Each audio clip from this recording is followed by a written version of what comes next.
Hey, I'm Kat, and today I have for you, of course, a true crime case. I will also be doing my makeup at the same time, and I also have a word in Romanian, which is pod. Pod. Pod. Well done, guys, you just said bridge. On Saturday morning, February the 27th, 2021, at 3 a.m., a police report states that Brittany Gosney drove her kids Rachel, aged 9, Lucas, aged 7, and James, aged 6, to Rush Run Park in Preble County. The 29-year-old mother drove the three children in a 2005 Dodge Caravan registered under James Hamilton's name to Rush Run Park to actually abandon the children there. By the way, eyebrows. Regrowing. Brittany was actually familiar with this area because she and Hamilton had taken the children there before to go fishing, as it seems that this was one of their favorite activities. So she knew that the area would be deserted, especially at 3 in the morning. She just dumped her three children in the cold and pitch dark night in the middle of absolutely nowhere, no houses around, no people around, only woods, lakes and the river, nothing else for miles and miles. It seems that Brittany was under pressure from James Hamilton to get rid of James Hutchinson and his two siblings. By the way, today we are doing a whole pink makeup look, because pink is on trend, it seems. We are going for the pink vibe today, all to do with Barbie. Whatever, yeah. Brittany got the kids out of the vehicle, left them behind in the car park lot, and she hit the gas, speeding off. James didn't really want to be left behind. He probably got too scared of the dark and the cold of the night, so he ran after the minivan, managing to grab the door handle. It's possible that at this point Brittany noticed James hanging onto the door handle, so what she did was she ran him over. This will only be confirmed fully, however, when James's body will be recovered. She then left the park and returned around 30 to 40 minutes later, and that's when she discovered James laying in the middle of the parking lot with a head injury, no longer breathing. So she got the other two children in the car, as well as James's body, and returned to their home on Crawford Street, James Hamilton's house. Brittany then put her son's body in a spare bedroom upstairs under a window. And James's body was actually kept there, I believe, for a couple of days with the children in the house. On Sunday, February 28th, at around 3 a.m., after the other two children went to bed, Brittany and Hamilton drove to the Interstate 275 bridge near Lawrenceburg, Indiana, where they dumped James's body into the Ohio River. According to police records, Brittany Gosney and James Hamilton, her boyfriend, said that they threw the child's body into the river from the I-275 bridge that crosses the Ohio River. 7 hours later, Brittany and Hamilton went to Middletown police to report James Hutchinson missing.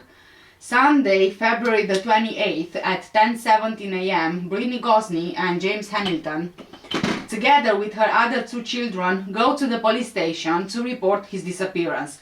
Brittany reports James Hutchinson missing since 9 p.m. the previous night. She tells police she just woke up and he was gone. She said that James was wearing a plain red shirt and Batman pajama bottoms, and they've been searching for hours, but they just couldn't find him. Investigators actually suspect that something is odd about this whole story because it just doesn't add up, so they decide at this point to interview Brittany and Hamilton separately. That's when they realize that they both give different versions of events. Brittany Gosney finally admits killing her son James. She also says that Hamilton pressured her to get rid of the three kids. Yes, these are plasters because I don't have tape, and also because it seems that I can't get my shape right, so apparently I need a guide. I mean, I don't know, you have to be patient with me because I'm learning with you guys, so yeah. Brittany Gosney is transported to Rush Run Wildlife Area by Middletown Police to meet with the Preble County investigators. and she was driven there to show both investigating agencies where the incident happened that led to James Hutchinson's death. Preble County investigators took photos of the parking lot where it happened, completed the diagram and made measurements. The immediate area and parking lot was checked and no viable evidence was located. James Hamilton admitted to police that he kept James's body in the Crawford Street house and then took part in disposing of it in the Ohio River. Brittany Gosney, 29-year-old at the time, Hamilton's girlfriend and Hutchinson's mother, pleaded guilty to murder and 2 counts of felony child endangering for killing Hutchinson and for abusing his siblings. She was sentenced to life in prison with parole eligibility after 21 years on September 13. 43-year-old James Hamilton pleaded guilty to kidnapping, 2 counts of child endangering and gross abuse of a corpse in connection with the abuse and death of James Hutchinson and the abuse of his 2 siblings in February. Butler County Common Pleas Judge Noah Powers II sentenced Hamilton to the maximum of 19 years. He will be eligible for parole after 15 years, but he could serve the maximum depending on his behavior in prison. He will also receive credit for 219 days served in the Butler County Jail. Hamilton was also ordered to pay court costs and he will be required to register as a child victim offender and a violent offender when he is released from prison. And this is, pretty much the overview of the case in short. Now let's get to the details released after the trial. The case moved quickly through the court system even during a time like the pandemic because of the confessions and the evidence as well, including home surveillance camera videos collected during the investigation.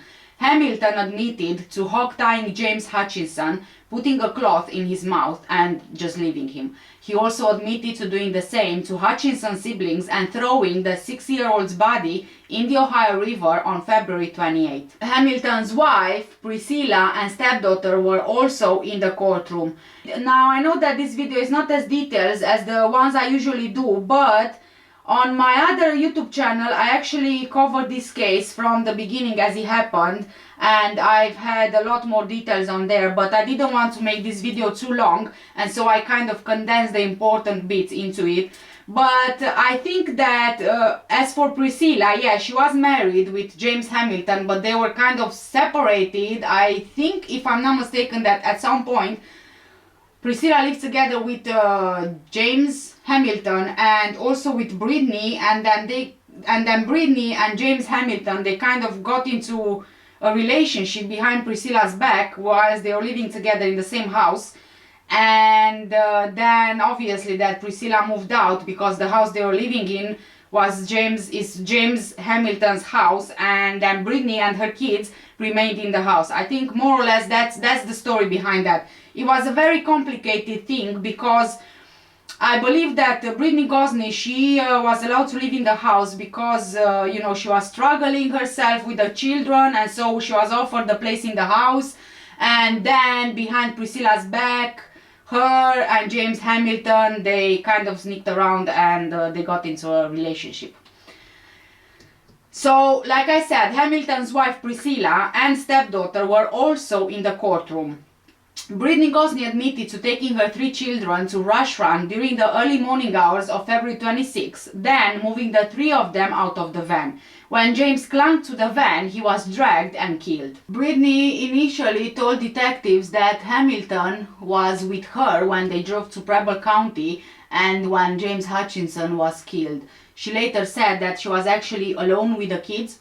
Hamilton, who was initially charged with tampering with evidence, told detectives that he was not present when James Hutchinson died. He told them where to find a hard drive for a security system that he hid in a garage on Logan Street that he said proved Brittany Gosney returned carrying James, who was dead. The evidence actually shows Brittany walking out of the side door and getting into the Dodge Caravan, which was parked in front of the Crawford Street residence at 3:16 a.m. on February 26. The 3 children are with her. The children get in the back seat and the van pulls away at about 3:19 a.m. At about 4:53 a.m. the van pulls up in front of the residence. Brittany Gosney gets out of the van, hoists James, who is limp at this point, against her chest, and she carries him through the yard and into the side door of the house. James appears to be wearing one shoe. The 2 siblings follow their mother. One appears to be carrying James's other shoe. On February 28 at 2:28 a.m., Brittany Gosney walks out of the home's side door and pulls up her hood because it's snowing or raining outside. She walks to the side of the van and opens the back sliding door. Seconds later, Hamilton carries James's body out, puts him in the van and quickly slams the door as they drive off. James Hutchinson's body has not been found, but dive teams continued efforts when the water was safe to do so due to the bad weather and also a lot of flooding at the time. At the end of September 2021, a new interrogation video was released where Hamilton shows detectives how he abused James Hutchinson and his siblings before he died. Hamilton told investigators with the Middletown Division of Police, quote, "She went to tie her daughter up. She said, 'Would you please help me? I don't know how to tie nobody up. I ain't never did this. Sure, I'll help. I did tie the other 2 up though.'" End of quote, and this is what Hamilton told police. A detective then asks if the children were on their stomachs, actually hogtied, and Hamilton confirms. He then gets up from the interrogation table and shows police how exactly he did it. He also told investigators that the kids were left hogtied in a closet for approximately 6 hours as punishment for acting up. When asked about the worst thing he had ever done to any of the children, Hamilton told police that he punched them. When the detective asked which of the children he had last punched, Hamilton said it was James. Hamilton also told detectives where they would find bruises on James if and when his body is ever recovered from the river. He said James would have bruises on his backside, his back, on his ribs, on his legs, and the bruises were both from himself and Brittany. She would also be hitting the children. Not only were the 3 children hogtied and left for hours, they were left for hours with cloth material in their mouths as well. According to James Hamilton, Brittany didn't try to abandon her 3 children at Rush Run Park, but this was only intended as a scare tactic. 6-year-old James Hutchinson didn't survive it. He was run over while attempting to hang on to his mother's car as she drove away on February 27th. Hamilton said that Brittany was only supposed to drop the kids off for a few minutes, and then all of a sudden she called him telling him that James was dead. She said that he was chasing after her and he tripped, fell and hit his head. The abandonment at Rush Run was the last in an escalating series of abusive discipline tactics that had also included forcing the children to walk on tiptoes and hog-tying them in their home for hours at a time. Hamilton described the 3 children as always acting up, forcing him and Brittany Gosney to attempt extreme correction. He told police that he helped Brittany dispose of James's body in the Ohio River. She wanted something to help hold him down in the water, and that's how he had a brick tied to his chest. Hamilton also said that one of the ropes used to hog-tie the children was later used to tie a brick to James's body before he was tossed in the river. Brittany Gosney and James Hamilton were also accused of removing the hard drive from the video cameras outside their house and rope from the home and concealing it in another location. Now let's talk a bit about how Brittany Gosney tried the insanity plea. You know, when I first looked into this case, my first coverage on my other YouTube channel, which by the way I'm not using anymore, I actually checked Brittany's Facebook profile and I kind of predicted before it even went to trial that she will try the insanity plea because of the depressive Facebook posts that she had on her profile. Her defense entered a plea of not guilty by reason of insanity. At one point, she was awaiting a court-ordered mental health assessment to determine whether she was capable of assisting in her own defense. Then, a judge ordered a psychological evaluation and the competency evaluation hearing was set for April 26. Needless to say, as we probably all know by now, she was deemed competent. The news center 7 I-Team or investigative team has previously reported that Brittany Gosney told police what led to the murder was pressure from her boyfriend James Hamilton to abandon James Hutchinson and his older brother and sister. In copies of Gosney's police interrogations obtained by the I-Team through a public records request, Gosney tells Middletown detectives at one point, and Hamilton, just said, "I don't care what you do with the children, get rid of them, do something with them." There is also Brittany Gosney's claim to Middletown detectives before moving from a Miami Township hotel to Middletown and murdering her son. Her call to Children's Services was ignored. Brittany told the forensic psychologist who evaluated her competency that she was sexually abused and she became pregnant when she was 12 years old. That is key context because she said in court documents that she was told she was too young to have that child and so she put her daughter up for adoption. Then, in her version of the story 17 years later, she claimed she reached out to Montgomery County Children's Services for help legally giving up custody of her kids. By the way, just a word of advice, please never dry shave your underarms. Please, never do it. Don't do it. Just don't. During an hours-long interrogation on March the 1st, then Middletown Deputy Police Chief Scott Reeve told Gosney, "You put your first daughter up for adoption. A family took her in and hopefully she's doing well.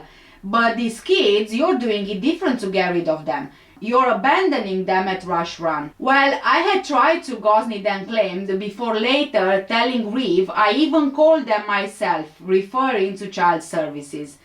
The I-Team asked Butler County prosecuting attorney Mike Moser whether Gosney called Montgomery County Children's Services as she claimed to police. Mike said that it just didn't happen. There was no evidence to support that statement. Despite Gosney's claims, Mike added that she also never searched the internet or called her local fire station about giving up custody. At another point in the March the 1st interrogation, Brittany told Middletown police, "I looked it up on the website. Where can you take your children where they will be safe and you will not get in trouble for it?" And it said your local fire station. I was going to take them to, I was told you could take them to the fire station, the local fire station, and drop them off. You will be safe there. But she said that when she called around, they told her she just couldn't do that she was still abandoning her children. But according to Mike, this conversation never happened either. Public records requests filed by the I-Team with both the Butler County Prosecutor's Office and Montgomery County Children's Services show that there are no records to support Brittany's claims. Her defense lawyer, David Washington, said that he couldn't find any documentation either. But he also said that the big picture point he was trying to make in the case's aftermath is that there should be a system for parents who feel they are overwhelmed with their children and want to give up custody. If someone makes a minimum effort to say that they are overwhelmed or that they can't deal with their children or their child, even a minimum effort should be responded to. Well, he might have said that, but I'm sorry guys, from my point of view, I beg to differ on this one. First of all, there is no such thing as a parent who is not overwhelmed at some point in their parenthood. At the worst of times, maybe all of us parents just want to have a break, right? But that doesn't mean if you are overwhelmed, you will abandon or kill your kids. It doesn't mean if you are overwhelmed now, today, tomorrow, you want to put your kids up for adoption. Yes, there are certainly some cases out there, I agree with that, where this doesn't really apply, but that's where the immediate family can come in or, perhaps should come in. But Brittany cut contact with her family because they didn't approve of James Hamilton. I wonder why. State Rep Phil Plummer told the I-Team in May a law change, something similar to Ohio's safe haven law, which right now allows birth parents to give up custody of newborns up to 30 days old without penalty, should be looked at and possibly expanded to include older children. Now I want us to look at a video of Daryl and Betty Trivett, James's grandparents, and Brittany Gosney's mother and stepfather. Nearly 6 months since little James Hutchinson disappeared, and for his grandparents, the pain and grief has been unbearable. Good evening, I'm Trisha Mackey. And I'm Rob Williams. Police believe the Middletown 6-year-old boy was abandoned by his own mother, then killed before his body was dumped in the Ohio River. As his mother's murder trial approaches, James' grandpa is sharing his perspective and his heartbreak for the first time. Jessica Schmidt joins us live with the story you're going to see only right here on Fox 19 Now. Jessica. Well, Rob and Tricia, we know that for months now, both rescuers and investigators have been searching the Ohio River here behind me, just looking for any sign of little James. But so far, they have not been able to find him. James's grandfather, Daryl, says he's just been anxiously waiting for some answers and decided he is ready to share part of his story. He told us a little bit more about how heartbreaking this devastating loss has been for him and some other family members, and shared that he's not convinced that James's body is actually in the water. The last memory Daryl Trivett has of his grandson, James Hutchinson, is one that will forever live in his heart. James hugged him, said goodbye, and told his grandpa that he loved him. He was always happy, always hugging. He'd be the first one to run up to you and hug you. It's a testament to who James was, smart and sweet even at only 6 years old. But it's also a haunting and tragic reminder of what's become an overwhelming loss for Daryl and his wife Betty.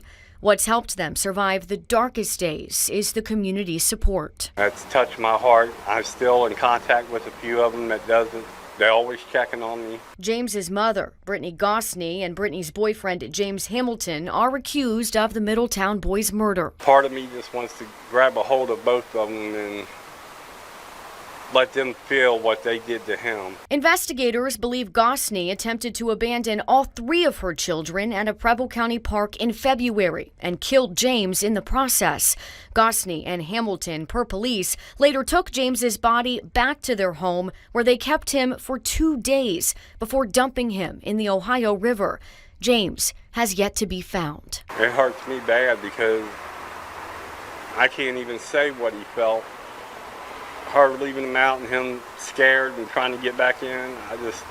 I can't fathom how he felt. For Daryl and for Betty, the news came as a shock.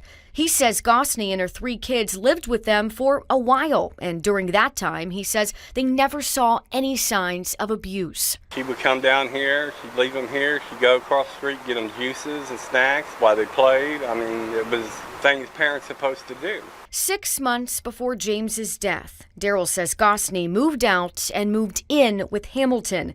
They didn't approve of her new relationship, so Daryl says Gosney cut them off. 6 months we didn't have no contact at all. They haven't seen those grandkids since then because James's 2 siblings are in foster care. They said they're doing pretty good, but I don't think they're doing real good because what they seen.